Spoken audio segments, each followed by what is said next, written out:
Assalamualaikum warahmatullahi wabarakatuh. Salam dan bahagia Bapak dan Ibu guru di seluruh Indonesia. Kali ini saya akan menyampaikan aksi nyata topik 1 platform Merdeka Mengajar, mengapa kurikulum berubah. Pada topik 2 ini terdiri dari 2 modul, yaitu makna kurikulum dalam pendidikan dan pembelajaran versi kurikulum merdeka.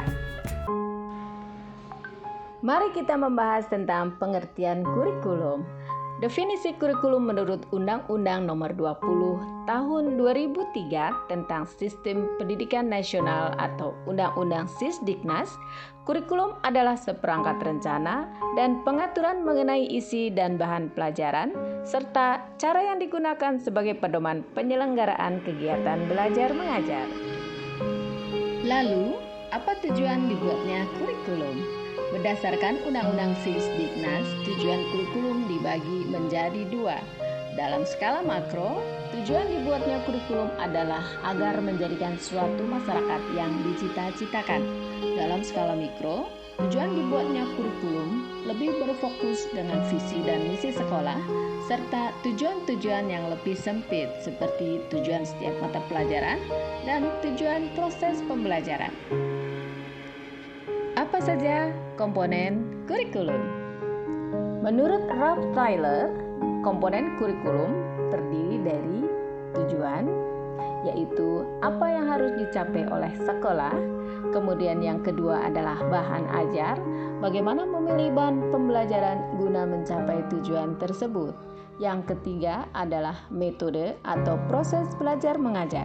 Bagaimana bahan ajar disajikan agar efektif ketika diajarkan kepada peserta didik. Yang keempat, evaluasi atau penilaian, yaitu untuk mengetahui efektivitas dari proses yang dilakukan. Untuk mengingat dan memudahkan mengingat komponen-komponen tersebut dapat disingkat menggunakan kata time, yaitu tujuan, isi, metode, dan evaluasi. Selanjutnya, apa fungsi kurikulum? Ada 4 fungsi kurikulum menurut McNeil tahun 1990, yaitu fungsi pendidikan umum, yaitu memberikan pengalaman hidup. Yang berikutnya adalah suplementasi, yaitu sebagai alat pendidikan yang dapat memberikan pelayanan kepada setiap siswa sesuai dengan perbedaan kemampuan, minat, dan bakat. Yang ketiga adalah eksplorasi, yaitu menemukan dan mengembangkan minat serta bakat masing-masing peserta didik.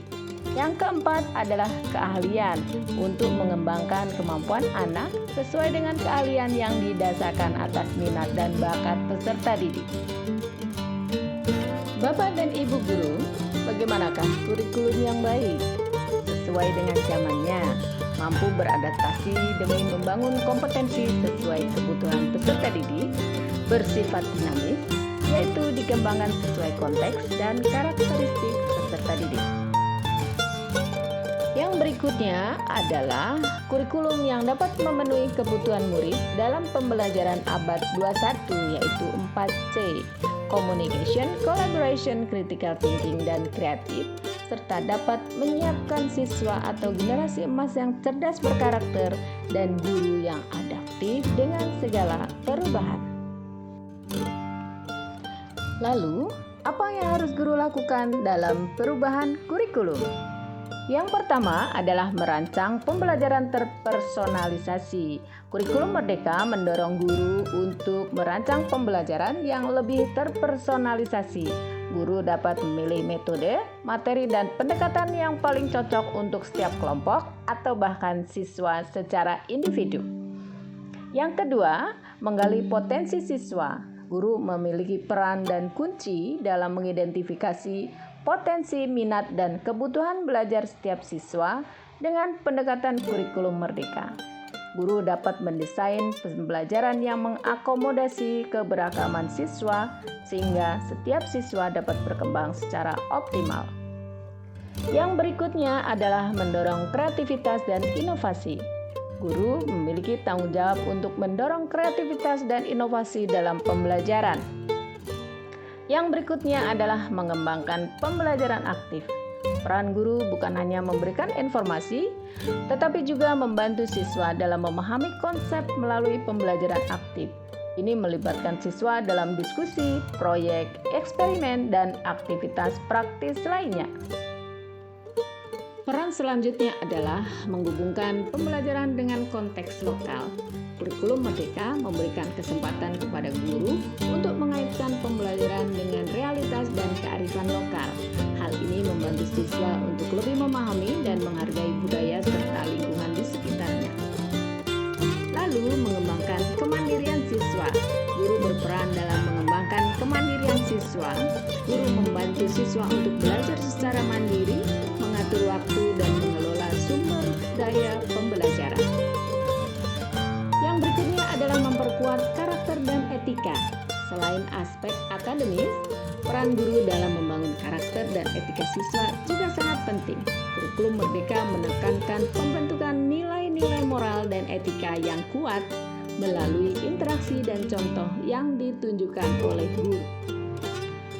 Kesimpulannya adalah bahwa yang pertama, kurikulum berubah sesuai dengan perkembangan zaman. Yang kedua, kurikulum bersifat dinamis dan terus beradaptasi sesuai konteks dan kebutuhan peserta didik. Kondisi lingkungan dan peserta didik perlu dipertimbangkan dalam penyusunan kurikulum satuan pendidikan. Yang terakhir, guru berperan penting dalam perubahan kurikulum.